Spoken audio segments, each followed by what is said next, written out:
वो कोई टीचर नहीं है। सबसे पहली बात तो वो टीचर कहलाने के लायक ही नहीं। टीचर एक बाप समान होता है। घर वाले बच्चों को ट्रस्ट से भेजते हैं स्कूल में ताकि वो प्रोटेक्ट करे, टीचर उनको पढ़ाए अच्छे से, ना कि उनका रेप कर दे। सबसे पहली बात तो वो इंसान जो है वो इंसान कहलाने के लायक भी नहीं, वो एक दरिंदा है और उस दरिंदे को सज़ा मिलनी चाहिए जो उसने गलत किया है एक बच्ची के साथ। वो 12 साल की बच्ची थी, उसको रेप का, प्रेगनेंसी का कुछ कॉन्सेप्ट ही नहीं था। इतनी माने लड़की थी और इतनी वीक थी वो लड़की कि उसको हॉस्पिटल पहुँचाते उसने दम तोड़ दिया।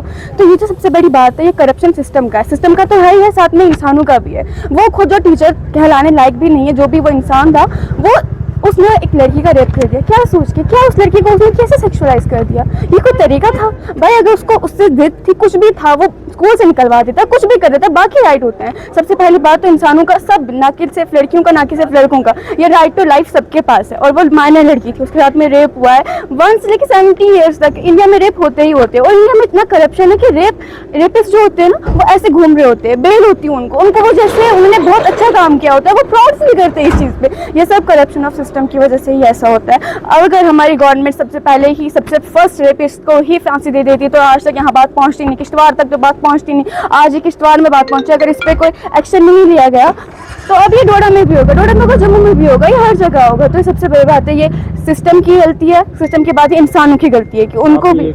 लड़की हो, किस तरीके से अपने आप को सेफ फील करते हो? जब मैं सेफ फील नहीं करती, मैं सेफ बिल्कुल फील नहीं करती हूँ। अब तक माइनर के साथ में हुआ, मैं अभी भी यहाँ पे खड़ी हूँ, मुझे अभी भी डर होगा, पता नहीं कोई कहाँ से आके मुझे उठा के लेके चले जाए। मुझे अभी भी सेफ फील नहीं होता, इसलिए क्योंकि हमारे सिस्टम में करप्शन है। मुझे इंसानों पे ही ट्रस्ट नहीं है। इंसानों की भी रिस्पॉन्सिबिलिटी है कि वो अपनी, जो उनके सामने लड़कियाँ होती है वो उनकी बहन समझे, उनको अपनी बेटी समझे, जैसे कि सबकी बहन बेटी होती है और बाकियों को भी बहन ही समझे। ये कोई तरीका नहीं है कि तुम उठा के सबको रेप कर दोगे, बहुत ही गलत है और एक करप्शन ऑफ सिस्टम। आप चाहते हो कि एक ऐसा कानून आना चाहिए ताकि रेपिस्ट जो है, कानून आ गया हुआ है। इनका सबसे बड़ा स्लोगन क्या है? बेटी पढ़ाओ बेटी बचाओ, जो कि बिल्कुल भी ये फॉलो नहीं करते। सिर्फ ये बोलते बेटी बचाओ बेटी पढ़ाओ, इससे कुछ नहीं होने वाला है। ये सबको जो है ना एक्शन पे मैटर करता है। कानून उन्होंने किसी ने नहीं माना जब तक कोई एक्शन नहीं लेगा। कानून बहुत अच्छा बना, हमारा कॉन्स्टिट्यूशन बहुत अच्छा है, बहुत स्ट्रांग है, बहुत रिजिड है। ये बहुत गलत है। इसको हमें किसी और तरीके से देखने की बिल्कुल ज़रूरत नहीं है। ये बहुत ज़्यादा गलत है। आज एक लड़की के साथ हुआ, कल दूसरी के साथ होगा, आज छात्रों का केस और कल डोडा का केस बन जाएगा।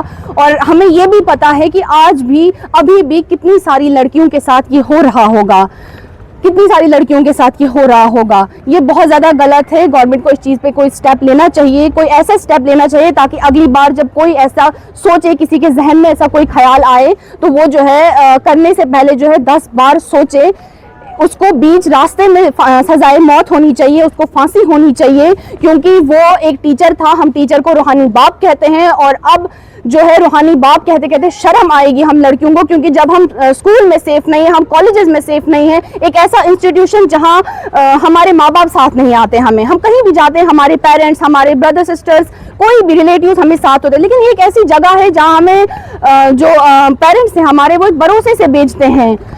ये बहुत ज़्यादा गलत है। अभी के टाइम में तो कोई सेफ नहीं है जहाँ तक हमने देखा है। और आज जो इतना बड़ा केस छात्रों में हुआ है, 12 साल की लड़की थी जिसे इस दुनिया के बारे में कोई खबर नहीं थी, जिसे इन सब चीज़ों के बारे में कोई खबर नहीं थी। एडमिनिस्ट्रेशन को इस पर एक अच्छा सा स्टेप लेना चाहिए।